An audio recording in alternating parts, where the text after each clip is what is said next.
when you try to compare the names to the truth. Now, I want to give you all the thought of the day.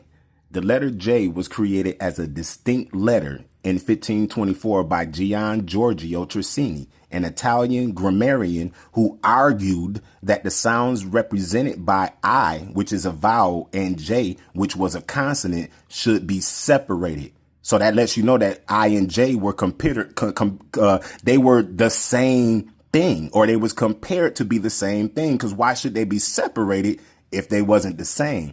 The J originated as a swash or an embellish of the letter I, and was adopted over the English alphabet over the following century. So that's letting you know that they literally just adopted the letter J as a letter in 1524, when one person who was an Italian grammarian argued that the sounds represented by the I and J together, they should be separated. So when you guys are literally calling Jacob or Jews or Jesus, you're literally calling him his real name, Iewes. But even though they changed it so you can call it a separate name, this is the deception of Satan. They changed the letters to make it its own letter, and for you to call on a newly created God that was created by man by changing certain words in the regular original text of the King James or King Iewes version of the Bible.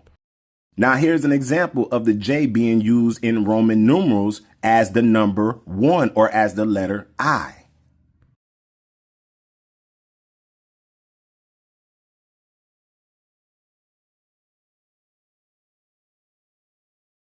Now, for us to know the true name of God's people and the Lord himself, the Lord showed us in the scriptures how to find it. God is so good to us that he will not allow us to be deceived as long as we keep ourselves hid in him. Now, if you go to the book of who they call John, but it's really Ion, chapter 19, verse 19 through 20, the scripture says, and Pilate wrote a title and put it on the cross, and the writing was Iewes of Nazareth, the king of the Iewes. This title then read many of the Iewes, for the place where Iewes was crucified was nigh to the city, and it was written in Hebrew and Greek and Latin. So when you go into Hebrew, ancient Hebrew, and you go into Greek and you go into Latin, the languages God told us his name would be revealed in, you will see that the word for Judah is Iuda.